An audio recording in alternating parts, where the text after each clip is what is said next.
The first collection of lockdown poems, David's Covid, numbered 100. The second collection of more infrequent pieces, the Covidian Age, numbered 50. So it's pleasing to probably nobody else but me that the 25th poem in this third collection, The People's Prison, is about my mother. It's 1 o'clock in the morning on December the 28th, 2020, which would have been my mother's 82nd birthday. So this is for her. This year's Lillian. Lockdown is grief in each and all senses. So whatever tier you're in, Mum, is higher than the towers of isolation I see.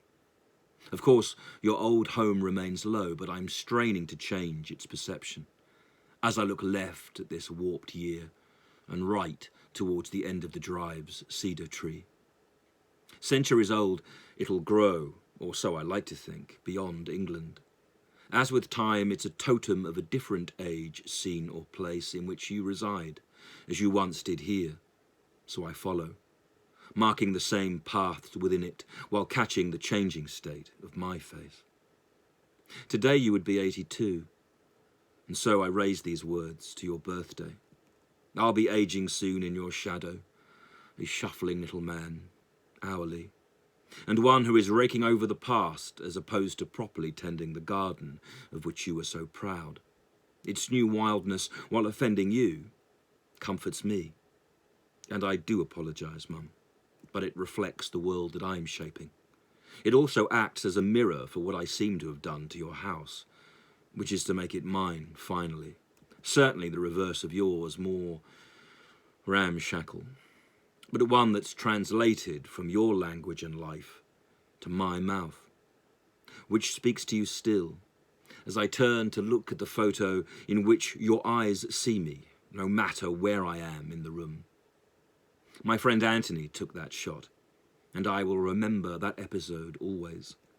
You enjoyed the little film we were making, and that one afternoon was the life we would have continued to have if your full retirement had been granted.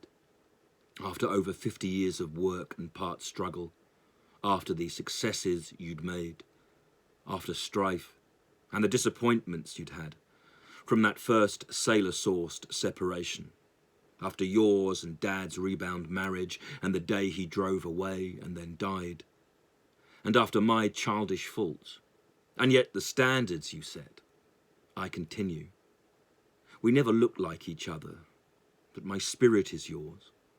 That's defined, along with the temper, of course, and frequent lack of patience with others, but also the ability to engender the level of respect that bids doors to open and admit me in time to professional ports of achievement.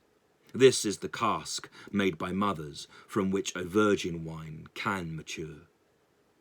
Now there's no choice, as middle age fast embraces. But I do not reject its advances, as in the grace to come, there's a lure.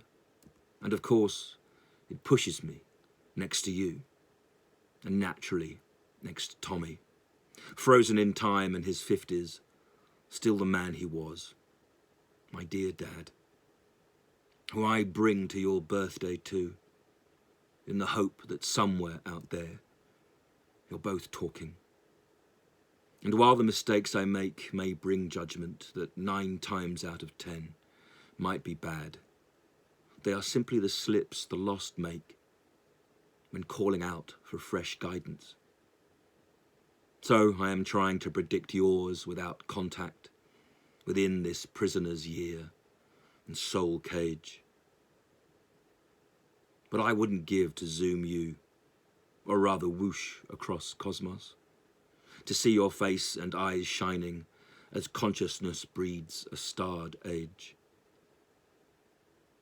I miss your small body, your smile, rare as it was with me, love and judgment.